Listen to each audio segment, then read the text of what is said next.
So I will take a little break from this kind of like a symbolic session.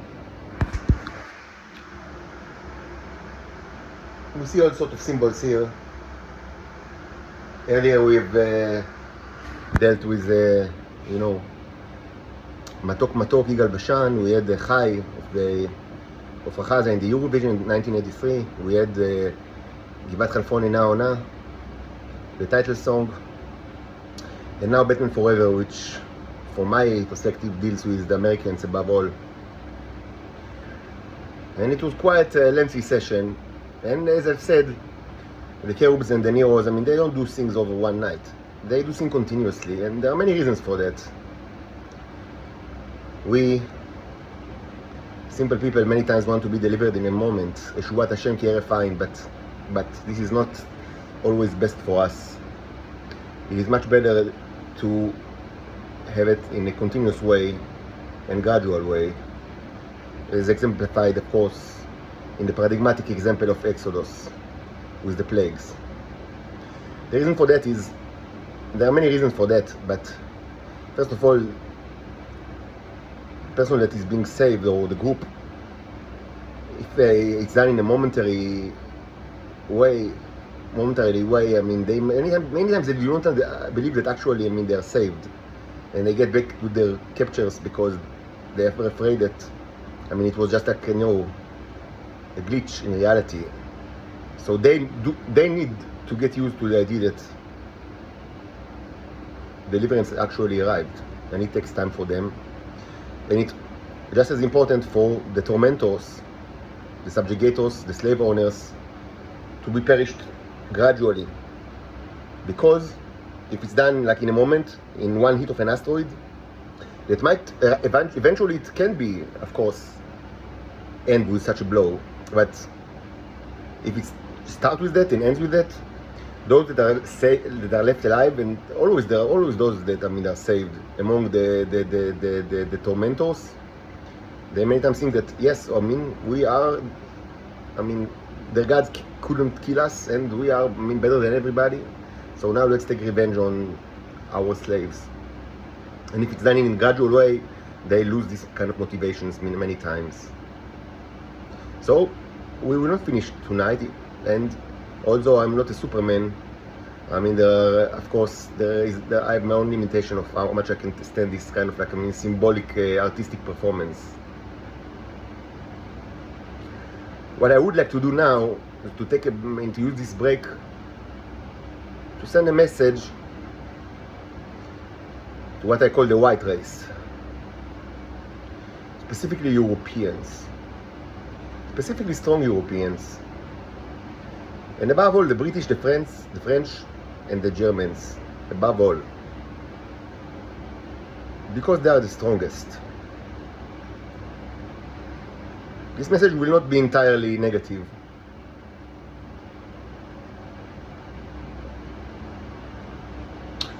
I will repeat what I have already said in the past, and I will a little bit elaborate on that.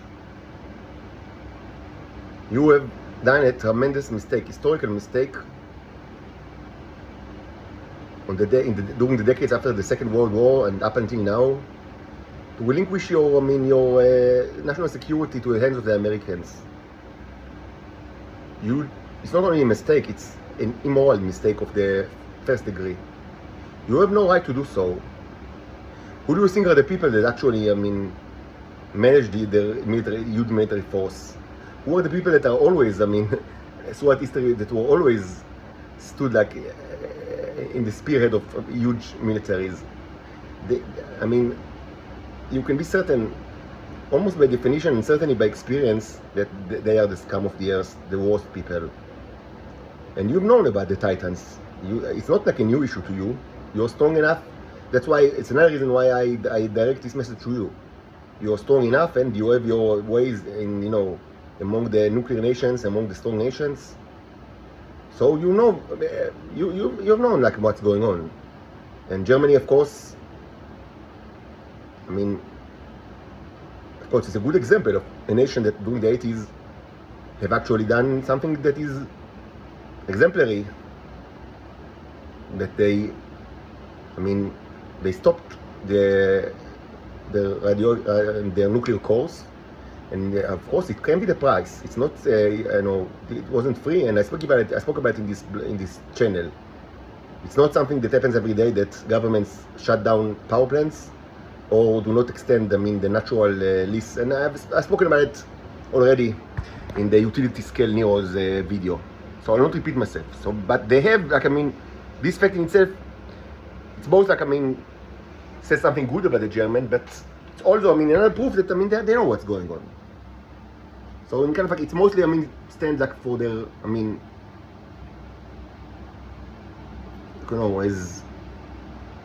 as an advocate, or like a good thing, but a little bit also as a bad thing, because it's a proof that they knew very well what's going on.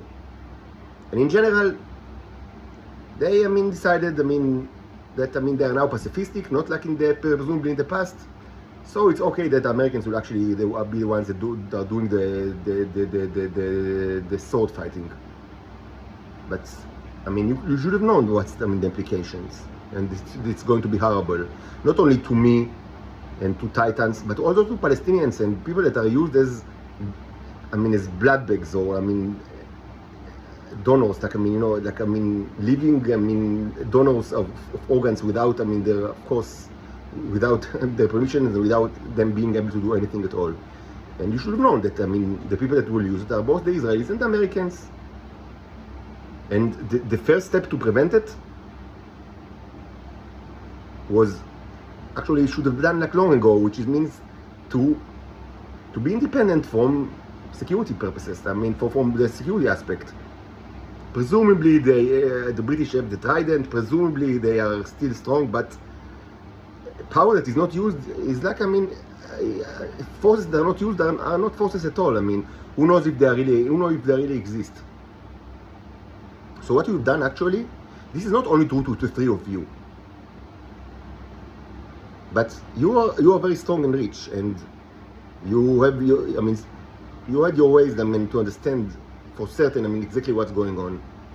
And it's true to everybody, especially in NATO, that they had no right to say no, we are now pacifists. Americans will actually handle the swords and guns issue, and we might send symbolic or representative forces sometimes to the wars, the first Gulf War, or maybe even the second one. But mostly they will do it because we are post-war society. This is evil. First of all, because you enjoy their behavior, and also because you cannot close your eyes to horrible things that are taking place in this world. It's unacceptable. We, the Cherubs, do not accept it, and it is sufficient reason to annihilate up to the last one, a species that stand even if they don't take part in actually take part active part, presumably, but it's in the modern world it's impossible to be an innocent bystander. For certain you took part in this kind of unbelievable subjugation of sentient people that are used as slaves from their childhood in the most horrible way. But even in a case that is impossible in this world, that you did not enjoy at all from it, still you should have moved arms and legs, not mouths and tongues, to stop it long ago. This is our position on the matter, and this is as they say in Hebrew, לעניות דעתי הקובעת. Humbly, this is my humble opinion, but this is the opinion that matters. This is the opinion that matters, and the opinion is very simple. You do not have, even if you don't enjoy it at all, and of course you do, but even if you didn't, you cannot stand and watch people put in unbelievable prisons for many years, subjected to unbelievable psychological terrorism, forced to commit suicide while they are young, while the people around them drink their flesh and blood from them, and they know very well what's going on, but it's part of the plan. Cruelty beyond imagination, much worse than things that you've seen during the Nazi time. what's going on in Israel is substantially worse than the Nazi crimes. Substantially worse, and you have no right to just, decide that, you let the Americans deal with that. You had no right to do so, and this is sufficient enough reasons to annihilate completely the entirety of humankind. I should also say that I have reasons to believe that actually the Germans, the British, and the French, in our time, in this episode of this very long tragedy, that, as I said many times, started during the beginning of the 20th century, during Ottoman time, Ottoman Palestine, I have reason to believe that now, actually, of course, you had your own kind of changes throughout this 20th century and 21st century, but in our time, during my kind of ministry of soul, the three of you were actually, yes, I should say that probably you were not, you didn't enjoy the subjugation very much, and probably, you objected to it. And I said with the same breath that of what I said, just now, that it's not enough just to say that, just to have this position. It's not enough to say I do not enjoy it and I don't like it. No, you should have objected to it, and there was no way to object to it besides terminating this dependency on the American military. And it's not easy, but that's what you should have done, and this is what was expected to you. And because you didn't do it, again, it's a sufficient reason to destroy not only you but the entirety of human race. This is our position on the matter. But I will say for you, that just to be honest and to be completely, I would say, fair, I have reason to believe that actually the three of you, yes, you did not, you didn't like it too much. And why do I think so? Simply because I was not manipulated to actually fly to any of the three countries throughout my life. And this is the simple reason. Yes, I visited England when I was maybe 11 years old, and I'm not sure, if it's related in any way to me being Titan, but I do know that if they wanted very well, the British, and if they were totally on board the Titan subjugation, the Israelis would have known it, of course. They would have had many ways to allure me to England, which is very close, and using all sorts of ways just to allow me to get there, to go there, and they have not done that. Perhaps they tried, and they just didn't manage to do it. And so maybe I give the British too much credit. Honestly, I'm not certain about it. Regarding the British, I must be honest. De facto, I didn't visit Britain since I was 11, and I visited many other places, and I had many. My life, all of my life was intertwined by by intelligence services of the strong nations of the world, and probably they could have allured me to there, and they didn't do it. Maybe maybe they tried. It's a question. Regarding the German and the French, I'm certain, 100% certain, that they knew about me very, very well since I was a child, and they decided not to use their advances to manipulate me to visit Germany or France, and I have never done that actually.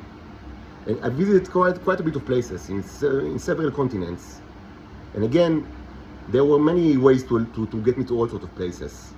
Just to say that the Americans, I visited the United States 3 times, and each of those times was not was quite substantial. I never paid for a ticket to the United States. And in cumulative, I was there. I spent 7 months there, which is quite a bit. The first time was when I was a university student. It's kind of as a summer program in Princeton University, which was for certain dictated by the CIA. I not only that I didn't pay for the ticket, I actually received money to go there, and I spent there quite some time, like a month and a half. And again, when I worked in an IT company, that is a corporate that is, I mean, owned by the United States. In itself, it's not nothing special. I mean, things like that are very common in the Israeli high tech, and this was my profession, and computer programmer, computer engineer.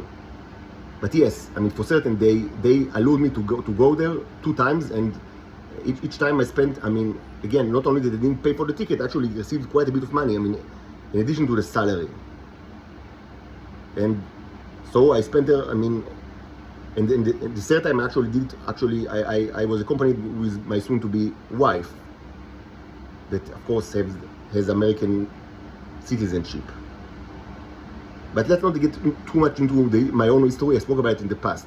Just to say that, I mean, the Americans had their way in, I mean, getting me to their place, and above all, I mean, there are so many other reasons, but I mean, just another reason that, I mean, is enough by itself to know for sure that, I mean, the Americans are totally on board the Titan subjugation, and they always have been.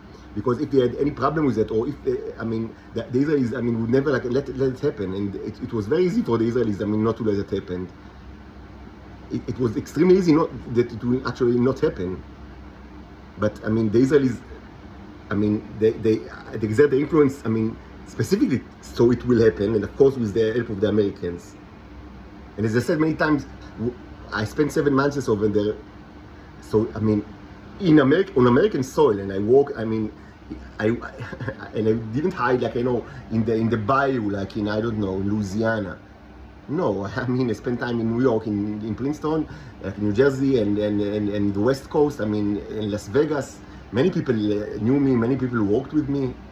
I mean, it was the easiest thing in the world to know that all the lies that the Israelis are like, I mean, saying about me for decades are wrong. Just by watching me on American soil, the easiest thing in the world. You don't need any intelligence service. I mean, a private investigator of the lowest rank, I mean, would have been enough to tell you everything that you need to know about this person that spent 7 months on American soil, that worked on, like, in the development of the largest green power plant that, I mean, at least at the time, I mean, largest by output, like by megawatt.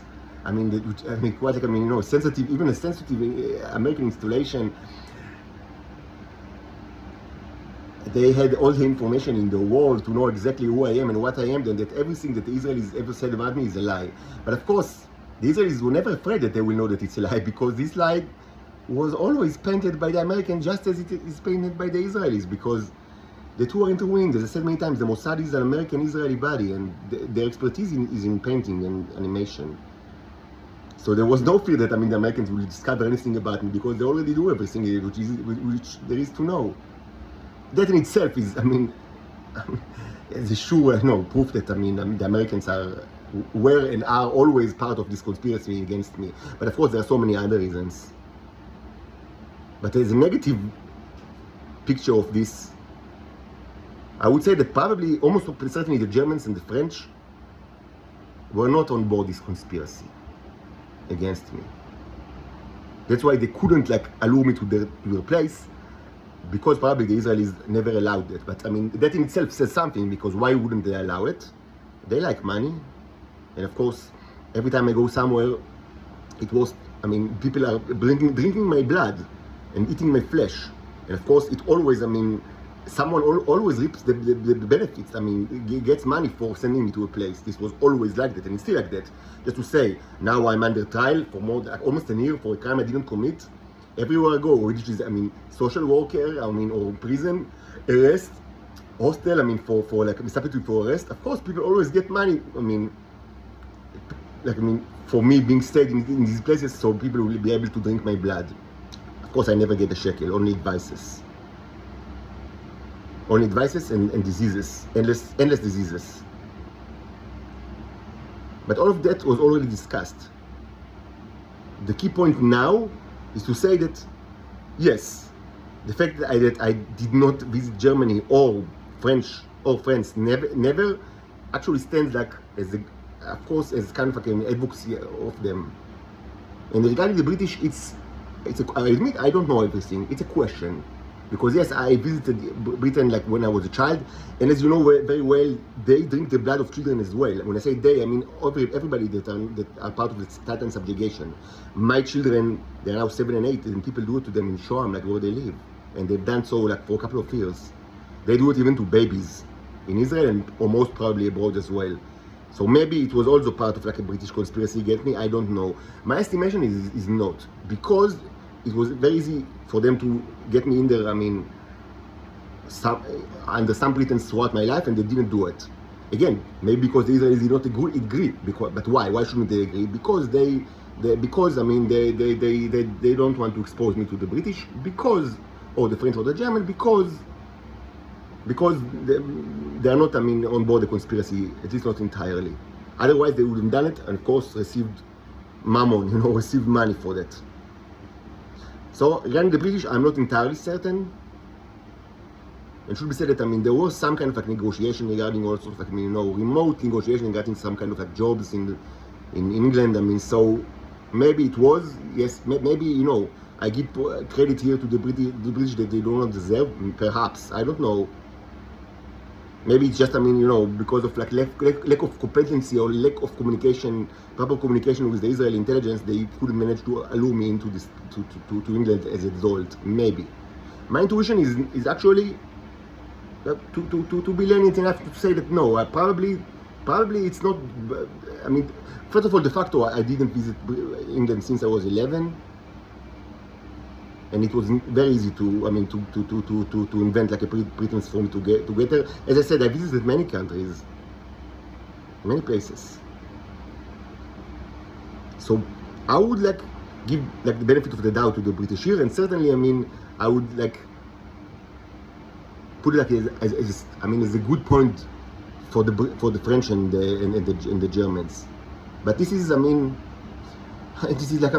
very poor advocacy, because even if, yes, I mean, you didn't get me to your places because you didn't want to drink my blood, or because you were not like, I mean, on board the conspiracy, and the Israelis were afraid that if I go there, I mean, you will be able to expose the truth to me. And it should be said that, I mean, throughout my life, it was incredibly easy for everybody that just would have wanted to actually tell me, not even the whole truth, but I mean, just a few hints that would have been enough for me to be in the place that I am now 15 years ago. I'm not stupid, and yeah, I mean, and when intelligence services want to contact me, they do it very well, and I mean, what's more proof to that than what you see right now? I was never stupid or naive. Forget about it. I was never approached by anyone that told me even a shred of the truth, because Israel is a totalitarian state, and everybody that I ever knew was part of the intelligence community, and all of them play the game because they are all robots in a cruel totalitarian system. But people abroad could also, give me clues to the truth, and they have never done that, never. And they could have done it, but they didn't do it. They didn't do it, and this placed my life in a terrible risk for so long. I mean, without the help of God, I would have been dead or insane, or at worst, vegetable, like, in kind of like a mental institution where people drink my blood forever, like a Wolverine that is always healed, and people still drinking his blood forever. The worst kind of crucifixion, something that you rarely see even in science fiction book. And this is and always was the object of the Israelis until now. I mean, what do you think is the purpose of this cell, this intelligence cell in this hostel? It's very clear. They want to drive me insane, so I will be hospitalized in a mental institution, and always like in a sleepy state, under medical, presumably attention, and of course everything is totalitarian. So people will just drink my blood and like eat my flesh, and I will be healed, and they continue to do it indefinitely without any way of salvation. This is the worst kind of crucifixion, and this is the objective of the Israeli intelligence for a long time, and certainly it's the explicit objective of the people that you see in this hostel right now. Of course, everybody, I mean, the judges, the lawyers, the social workers that are involved in my criminal case that is based on nothing, they are all part of it. They are all part of it because it's a totalitarian state. They judge me, they write reviews on me, they prosecute me while they drink my blood. And all of this, or much of it, could be avoided if I only received a little bit of clues regarding my true reality, and this could have happened 15 years ago or 20 years ago. I was never stupid, never naive, and it's not even like the whole picture was needed. Just a few clues, but I've never received it. I've never received it because Israel is a totalitarian state. The Israeli society is completely made out of robots, cruel robots, and people abroad just didn't do it. Mainly because they were part of the conspiracy. But yes, those countries, I'm not sure that they were part of the conspiracy. Certainly German and France. Again, regarding the British, I'm not sure. It's a question.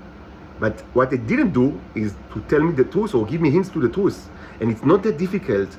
You have strong intelligence services. You could have done it a long ago. And again, during the last couple of years, intelligence services are always contact me, like on a daily basis. Of course, many times for manipulation, disinformation, but the key point is that, once they started to do it, after I started this journey, and after, I stopped, the production of the yellow tea, and after I stopped, complying with your cruelty, and so, they were pressed against the wall because they need the tea, so they started, to communicate with me in order to manipulate me to all sorts of directions. This is also cruel, but it's just, it's a proof that, if you want to contact me, you had tremendous way to do it. Even, without sending in an actual person that will come clean and speak to me in plain words, which is also something that you could have done, many of you, all around the world. But they say that you can't do it for some reason, but even though I don't see why not. Even, using the covered channels, this would have possible to do it, decades ago. I was never stupid, never naive, never childish. It's, it was never the case. It was never the case, but no one ever contacted me, and everybody kept silence. Everybody kept silent. Everybody kept silent. This is a fact. And it was extremely easy to give me just a little bit of hints. So I will by myself, search for the truth, and I would have been, it was possible for me to arrive to the truth maybe 15 years ago. Or 20 years ago, and if it would have happened 20 years ago, the life of my brother, that committed suicide after they drank his blood and drove him insane, the same thing that they want to do to me, the life of this poor creature would have been saved. And of course, my life was tremendously better, but no one ever did it. No one ever did it from any intelligence service abroad. And again, something tells me that the Germans and the French, maybe the British, they are not entirely on board the conspiracy because they didn't allow me to do places, and they had many opportunities to do so, but they didn't do it. And I visited many countries, in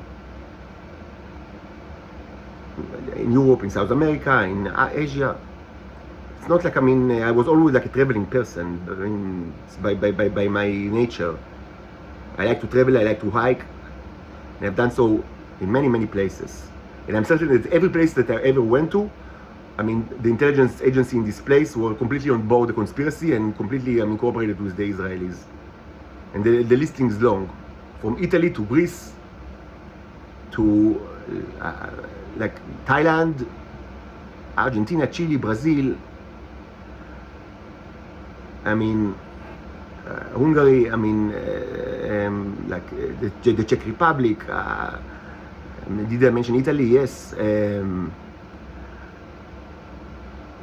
Bulgaria. I don't even remember the whole list. But yes, Cyprus. Every place like that were on board with the conspiracy. That's for certain. Otherwise, the Israelis would not have allowed me to go there, and they had many ways to prevent it from me, because everybody that I ever knew was part of the intelligence community of Israel. Everybody, since I was born. I live now in prison, but all my life in kind of in transparent prison. What I want to say about it?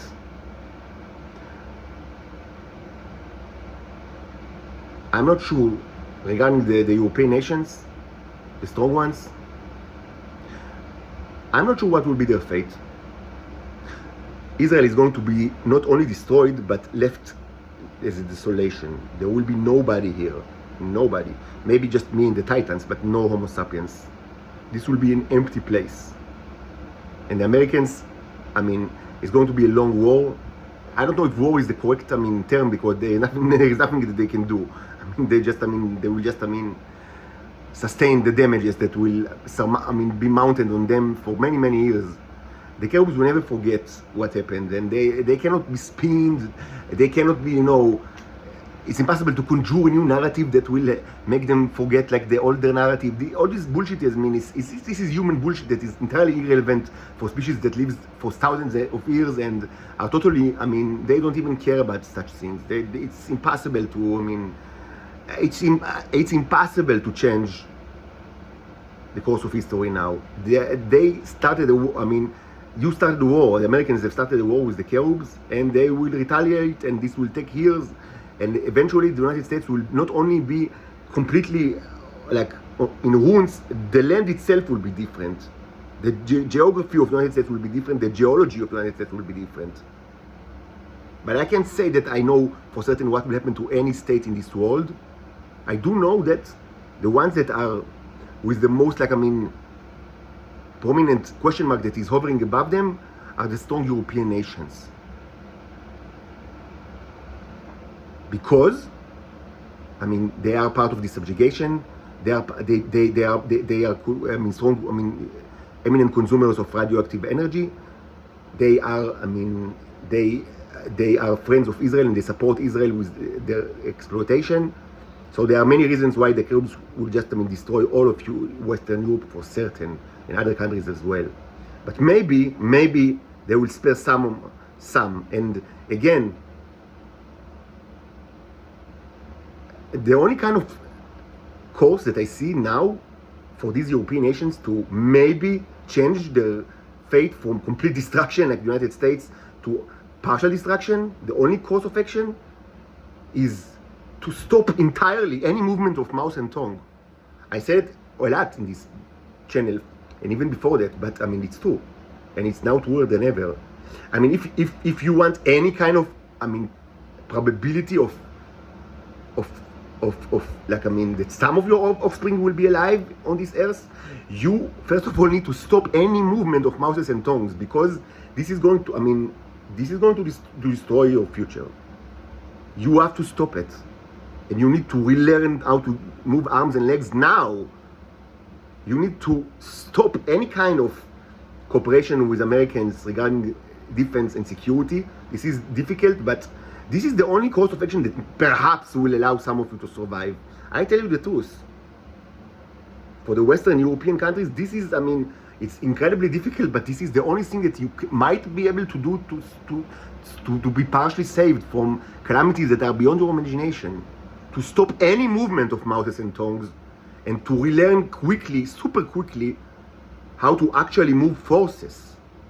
And to use these forces to annihilate Israel under any pretext that you choose. To annihilate Israel. This is extremely difficult. It might sound impossible in the current political climate, but you need to understand what's coming to you is much more horrible. Soon, concerns regarding the political climate will be secondary, because everybody will be, every nation will be, will just take care of their own businesses, because this is what will happen during an apocalypse, that everybody thinks about themselves. And maybe you should have done it long ago. Think about yourselves. Not about your ego, but about yourselves, about you and your children. And the way to do it now is to stop any movement of mouses and tongues, to quickly relearn how to actually use your military forces, and to use it against Israel, and to absolutely stop any kind of interaction, especially regarding security and defense issues with the United States. Because again, these countries, the Western European countries, they are, the one that, I mentioned them, and I also mentioned some good points to say that, their sins are incredible, but maybe there are some good points, but you need to act now. You cannot allow yourself even an hour, certainly not a day, certainly not a week or months of mouths and tongues. You need to stop this lunacy, this craziness of the mouth and the tongue. There is nothing to speak about with the Israelis, and also not with the Americans. Nothing at all. Any speech would be, betrayal of your own people. Betrayal of your own people.